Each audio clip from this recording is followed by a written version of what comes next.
tell you about a game that has not been released yet, but there's a demo available. This was brought to my attention by a friend of the show, Dan Jevons, who said, "Hey, Jeff, you got to try this. I think it's in your wheelhouse." It's called Neon Spellstorm. This is an indie game that some people have described as Hades meets Vampire Survivor, two games I love. And I can see why people would say that. The game that it made me think of is only for olds. It's called Zaxxon, a game I loved as a young kid. Zaxxon is, if you remember it, old classic arcade game, is in this weird isometric view where you're only going in one direction, but everything is sort of skewed, like you're off into a distant tilted horizon. And that's how Neon Spellstorm works as well. And the color palette reminds me of old CGA monitors as well that I played Zaxxon on at home when I was a wee boy.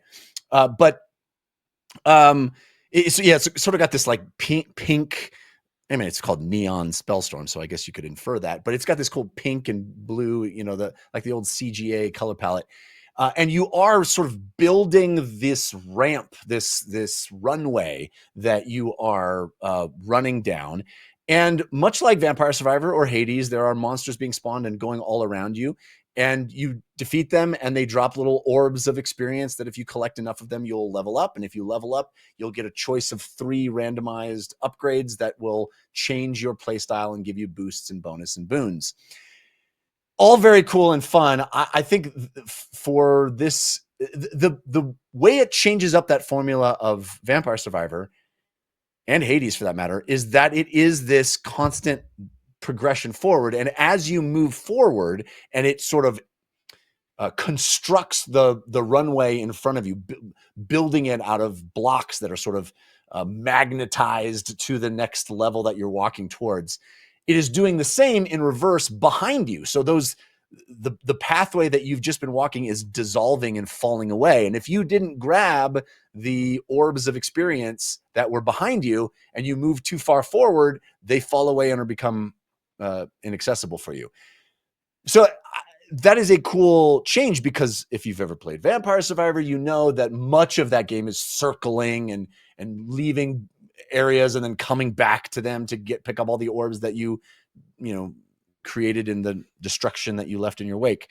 So the fact that it sort of adds a little bit of tension of don't go too far forward, or think about if you're going to go too far forward, and it's constrained. The pathway is kind of narrow, and there's objects in your way that will force you around certain pathways or bottleneck you and allow the enemies to swarm and cause problems for you.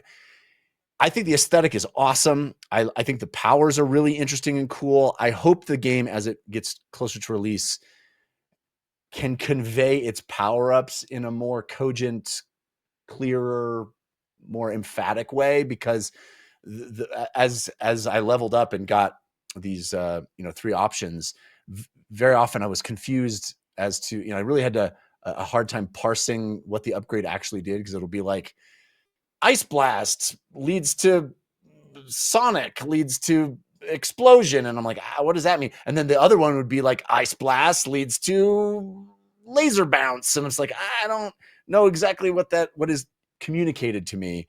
But I think the game has a lot of promise and is really fun if you're into those kinds of games, as I am, these survivor likes. This one twists up the formula, I think, more than most, and to interesting effect. So that's Neon Spellstorm, which is only available as a demo so far, but has a 2025 anticipated release window.